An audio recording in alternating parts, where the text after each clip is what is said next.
Now the laying before the Assembly the schedule of authorized supplementary expenditure for the year 2019-20. Sir, I rise to lay before the Assembly the schedule of authorized supplementary expenditure for the year 2019-20. Schedule is laid. Now,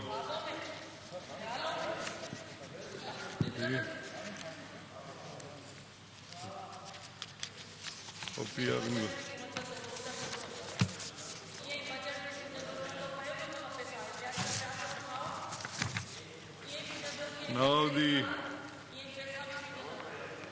discussion and voting on demand for grant for annual budget statement for the financial year 2021.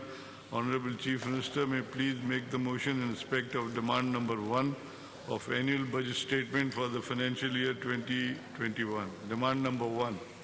Sir, I move that a sum not exceeding rupees 735,711,000 be granted to the government to meet other expenditure for the financial year ending the 30th of June 2021 in respect of head of account SC 21101 Provincial Assembly. The demand is that the sum not exceeding 735,711,000 be granted to the government to meet other expenditure for the financial year ending on the 30th June 2021 in respect of head of account SC 21101 Provincial Assembly. Now I put the demand number 1 to the House. Those who are for the demand may say ayes. Aye. And those who are against may say no.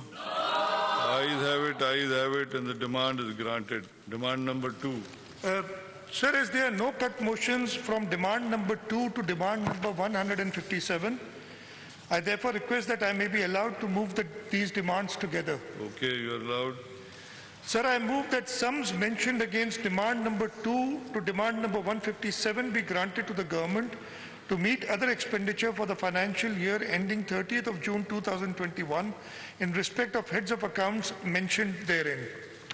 The motion is that sums mentioned against demand number 2 to demand number 157 be granted to the government to meet other expenditure for the financial year ending on 30th June 2021 in respect of head of account mentioned therein.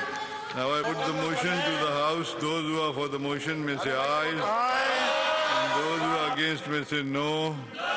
Ayes have it, and the motion is carried, and demand number 2 to demand number 157 is granted. If you give me a few minutes, I'll just sign the schedule of authorized expenditure for next year.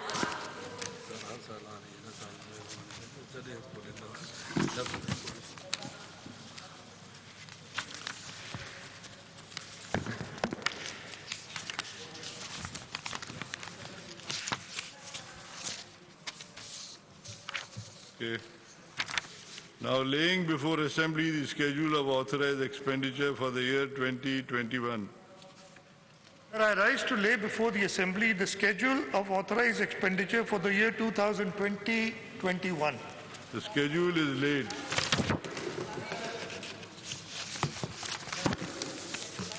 Sir, दो चीजें और एक तो I forgot to mention yesterday one of the members had said कि लिखा हुआ है कि फाइनेंस बिल और वो ले नहीं किया तो मैंने अपनी बजट स्पीच में बता दिया था कि there are no new taxes or no new taxes means no finance bill.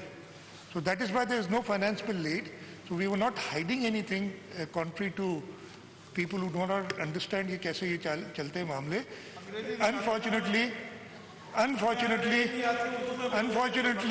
Federal government ने भी ये कहा है बट उन्होंने वो इतना मोटा फाइनेंस बिल जिसमें उन्होंने और उस पर ऑब्जेक्शंस मैंने ऑलरेडी खत लिख दिया है कि प्रोविंशियल टैक्सेस को कैसे अप्रोप्रिएट करने की कोशिश की जा रही है, हम नहीं कामयाब होने देंगे. आई होप मेरे साथ मेरे इस असेंबली के लोग सपोर्ट करेंगे उस चीज़ को. सर, दूसरा अगर आप इजाज़त दें तो मैं सिर्फ दो चीज़ें कवर करना चाहता हूँ. बहुत बातें हुई कि कराची को पता नहीं कोई कहता है 1.94 बिलियन दिया गया है, कोई नंबर देता है. तो मैं जो इस बजट में डेवलपमेंट साइड पे, मैं नॉन डेवलपमेंट की बात नहीं कर रहा, तो बहुत ज़्यादा है. लेकिन डेवलपमेंट साइड पे मैं बता देना चाहता हूं कि प्रोविंशियल एडीपी में 26.8 बिलियन है। फॉरेन प्रोजेक्ट असिस्टेंस वो भी हम पैसे देते हैं, और मैं आपको अगर कहें तो डिटेल बता दूं। रेड लाइन बीआरटी है, कराची अर्बन मोबिलिटी प्रोजेक्ट जिसमें येलो लाइन बीआरटी है, water and sewerage improvement plan है, कराची नेबरहुड इंप्रूवमेंट प्रोजेक्ट है, competitive and liveable city of Karachi है, solid waste emergency and efficiency project है। इन सबको मिला के जो अगले ये टोटल प्रोजेक्ट्स की कॉस्ट तो 202 अरब की है। अगले साल में ये जो 2020-21 है इसमें 20 बिलियन 456 मिलियन रखा हुआ है। डिस्ट्रिक्ट एडीपी कराची में 2.4 बिलियन रुपीस रखे हुए हैं, इसलिए कि इस साल हम न्यू स्कीम्स नहीं है, ऑनगोइंग स्कीम्स का जो शेयर बनता है 15 बिलियन का वो है। और पब्लिक जिक्र भी किया था, मैं शुक्रगुजार हूँ, honourable leader of the opposition ने कहा था कि बड़ा अच्छा प्रोजेक्ट है।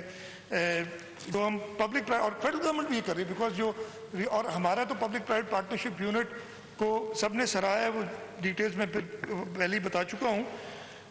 हम जो प्रोजेक्ट्स कर रहे हैं जिस अगले साल जो शुरू हो जाएंगे इस साल में, मैं उनका जिक्र कर रहा हूँ। मलीर एक्सप्रेसवे प्रोजेक्ट वो सब फाइनल स्टेजेस पे है, 27.5 अरब रुपए का प्रोजेक्ट है और एक्सपेक्टेड एक्सपेंडिचर अगले साल में 10 अरब रुपए है उस पर। लिंक रोड का जिक्र हुआ था जो टूट फूट गया है, एजुकेशन सिटी वाला, बिल्कुल उसका इशू किसी दिन मैं बताऊंगा कि क्यों हालत हुई है उसकी। 6.5 अरब रुपए का प्रोजेक्ट है और हम एक्सपेक्ट कर रहे हैं कि 2 अरब रुपए नेक्स्ट ईयर में खर्च हो सकता है ज़्यादा हो, लेकिन ये मिनिमम सॉर्ट ऑफ एस्टिमेट्स हैं। कराची अर्बन रोड प्रोजेक्ट है जिसमें हम 3 प्रोजेक्ट्स ले रहे हैं, कुरंगी कॉजवे का एक ऑल्टरनेट रूट, हॉक्स बे पे एक वाई जंक्शन और आईसीआई जंक्शन इंटरचेंज, ये भी हम पब्लिक प्राइवेट पार्टनरशिप में कर रहे हैं। 12 अरब रुपए के ये प्रोजेक्ट्स हैं, 4 अरब रुपए एक्सपेक्टेड हैं। Municipal waste water cycling project है वाटर बोर्ड का, 25 अरब रुपए का प्रोजेक्ट है, उसके भी हम एडवांस स्टेज पे हैं और उसमें मुझे उम्मीद है कि 5 अरब रुपए हम अगले साल खर्च करेंगे। और 5वां प्रोजेक्ट है हब कनाल रिहेबिलिटेशन प्रोजेक्ट, 7 बिलियन का ये प्रोजेक्ट है। अगले साल 1 बिलियन मेरा अंदाज़ा कि आप खर्च करेंगे। और उसके अलावा 2 और प्रोजेक्ट्स हैं, greater Karachi sewerage plan S3, ये भी हम बिकॉज फेडरल गवर्नमेंट ने मना कर दिया है कि हमारे साथ शेयर नहीं करेंगी कॉस्ट, तो we are taking it to the public private partnership in the public private partnership mode. और 5 कंबाइंड एफ्लुएंट ट्रीटमेंट प्लांट्स, इनके बहुत पैसे ये अभी हमने, मैं नहीं बता रहा अगले साल क्या खर्च करेंगे, इसलिए कि अभी ये थोड़े इनिशियल स्टेजेस पे हैं। टोटल इन 2 को हटा के 80 अरब रुपए के प्रोजेक्ट्स हैं और 22 अरब रुपए हम अगले साल खर्च करेंगे। और अगर ये सारे ऐड करें तो कराची में डेवलपमेंट के अगले साल तकरीबन 72 अरब, और मेरे रिपोर्ट में मैंने 70 की बात की थी, 72 अरब रुपए ये हैं। सर एक और चीज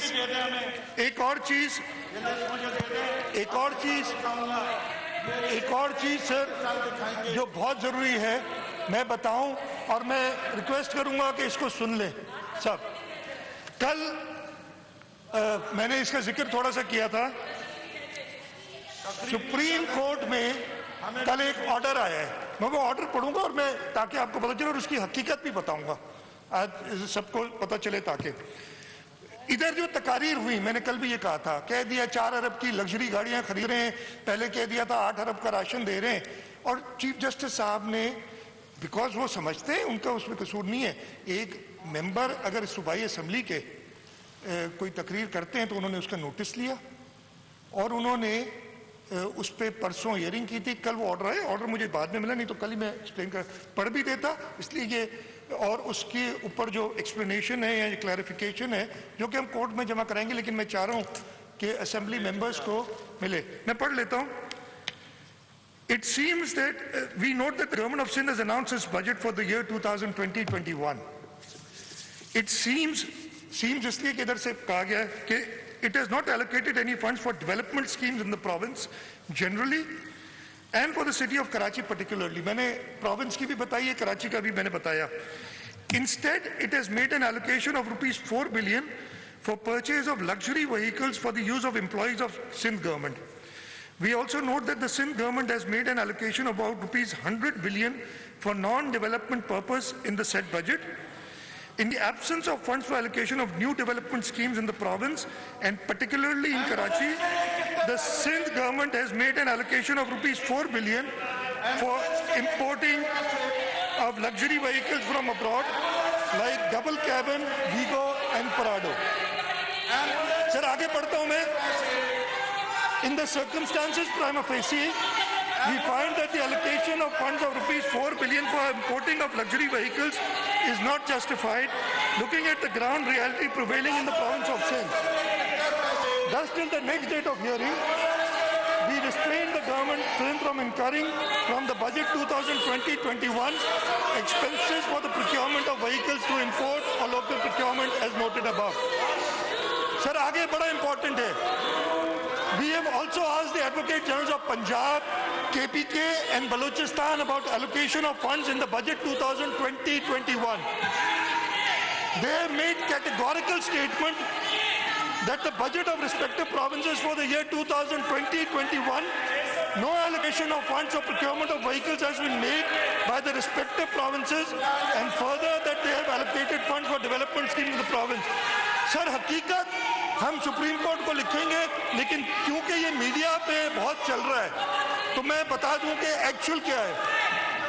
सर, इस साल 2019-20 में हमने 2.5 अरब रुपए रखे थे. वो व्हीकल्स हमने खरीदी हैं 438 मिलियन की मैक्सिमम 438. और इसी साल पंजाब ने 3.4 अरब रुपए की गाड़ियां खरीदी हैं 2019-20 में, ये कोविड उसमें. बलूचिस्तान ने 2.5 अरब रुपए की गाड़ियां खरीदी हैं और खैबर पख्तूनख्वा ने 2.1 अरब रुपए की गाड़ियां खरीदी हैं.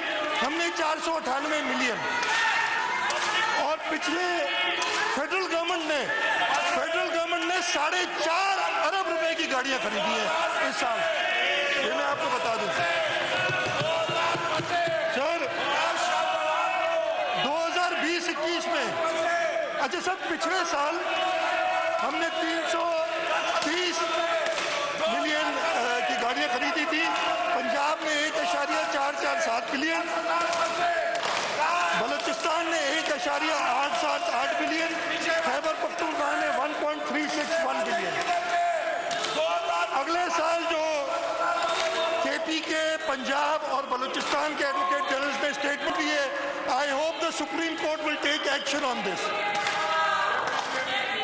सिंध ने 3.625 अरब रुपए, जो मैंने आज से 2 दिन पहले एक डायरेक्टिव के तहत इसमें एक्सपेंडिचर बंद कर दिया है कि कैबिनेट अप्रूव करेगी तो ये खर्चा होगा. पंजाब 1.7 अरब रुपए, जो कि कहते हैं हमने कुछ नहीं किया सुप्रीम कोर्ट में. केपीके में 192 मिलियन और बलूचिस्तान में 4.8 अरब रुपए. तो ये गलत बयानी जो उन सूबों की तरफ से की गई है, हम सुप्रीम कोर्ट में ये सब जमा कराएंगे. मैं चाह रहा था कि आपको ये बता दूं. सर, अब ये इन्होंने चीख चाक बहुत किया. मैं पूरी असेंबली को, जो हमारी ट्रेजरी साइड है, अपोजिशन साइड है, उन्होंने भी हमसे बहुत कोऑपरेट किया. कोई कट मोशन नहीं जमा कराया, और जो कट मोशन जमा कराए वो मेंबर साहिबा आई नहीं. इनका बहुत शुक्रिया है. इन्होंने एतमाद किया हमारी बजट पे. हमारी बजट पे इन्होंने इतना एतमाद किया कि कोई कट मोशन नहीं दिया. हाँ, अपना जो इनका चीखम चाक, कंटेनर, धरना, ये सिर्फ इन्होंने अभी भी जारी है. इनको पता होना चाहिए इससे कुछ नहीं होता. जब 2013 में 14 में इन्होंने धरना दिया था, तब भी वो बहुत दिन धरना देके फिर आके असेंबली में बैठे थे. तो आप असेंबली में आए, पार्टिसिपेट करें, इस सूबे के लोगों की खिदमत करें. ये चीखम चाक से कुछ नहीं होगा, कुछ नहीं होगा. ज्यादा मैं एक बार फिर सबका शुक्रगुजार हूँ, खासतौर पे आपके स्टाफ का, finance department, planning and development department, सब लोगों जिन्होंने बजट पे काम किया है. मैं इतनी जल्दी, मेरे ख्याल है आधे घंटे में हमने सारी डिमांड कर ली. इतना जल्दी पहले कभी नहीं हुआ. मैं बहुत शुक्रगुजार हूँ पीटीआई का कि उन्होंने अपना पार्लियामेंट्री राइट भी पूरा नहीं किया। और ये चीख चाक के ये बैनर उठा के ये करके समझते भाई रोड पे जाओ, तुम लोग करो पीसफुल प्रोटेस्ट, हम कभी नहीं कहेंगे। हाँ, अगर तुमने फिर वो हरकत की जो कुछ दिनों पहले की थी तो स्पीकर साहब मैं आपसे इजाजत लूंगा कि असेंबली को डेंजर में लाया गया, उस पर एक्शन लिया जाएगा, वो नहीं अलाउड होगा। मेरा ख्याल है बाकी कोविड का टाइम है और मैं फिर से ऑपोजिशन का शुक्रगुजार हूँ कि कोविड की इमरजेंसी को ख्याल करते हुए उन्होंने बजट की कल 2.5-3 घंटे की ट्यूबलाइट ने तकरीर तो कर दी, आज वो नाराज होकर उन्होंने मुझे 2-3 नए नाम दे दिए। उसके बाद बात देते रहो भाई, तुम लोग को यही आता है, तुम लोग को यही आता है। तो ये ट्यूबलाइट को ख्याल नहीं आया कि कट मोशन डाल के कुछ डिस्कशन कर लेते। तो बहुत शुक्रगुजार हूँ, अल्लाह करे इनको शायद अगले साल कुछ समझ आ जाए, लेकिन अगले साल इसलिए कि इसके बाद अगले इलेक्शन के बाद तो ये लोग इधर नहीं होंगे, ये मैं आपको गारंटी से देता हूँ। पाकिस्तान की अवाम, सिंध की अवाम इनको पहचान गई है, अब इन पे भरोसा नहीं करेगी। आगे पाकिस्तान पीपल्स पार्टी का टाइम है, बिलावल भुट्टो जरदारी साहब का टाइम है और इंशाअल्लाह ताला हम अगले इलेक्शन के बाद पूरे पाकिस्तान में, और ये मैंने नंबर्स बताए, मैं सुप्रीम कोर्ट को ये जवाब दूंगा। और सर मैं at the expense of being probably called in contempt, the Supreme Court can not trade upon other people's turf. Assembly में बजट पास करती है, असेंबली फैसला करती है किसको कितने पैसे देने हैं, कोई और इदारा गवर्नमेंट और असेंबली के काम में इंटरफियर नहीं कर सकता। लेकिन उसके बावजूद हमें बहुत एहतराम है सुप्रीम कोर्ट का, हम ये जवाब उन्हें देंगे ताकि उन्हें पता चल जाए कि कोई लग्जरी गाड़ी नहीं खरीदी गई जो उधर लिखा गया है। और अल्लाह ताला हिदायत दे अपोजिशन को कि लोगों को गलत उनकी जो है ऐसी प्रोपेगेंडा करके इवन सुप्रीम कोर्ट के जजेस को इन्फ्लुएंस करने की कोशिश ना करें। बहुत बहुत शुक्रिया। मेरा ख्याल है इसके बाद ज़्यादा और कहने के लिए रह नहीं गया। आप कल मंडे को हम सेशन कर रहे हैं, दोबारा मंडे को सेशन कर रहे हैं। बहुत बहुत शुक्रिया जी। पाकिस्तान जिंदाबाद।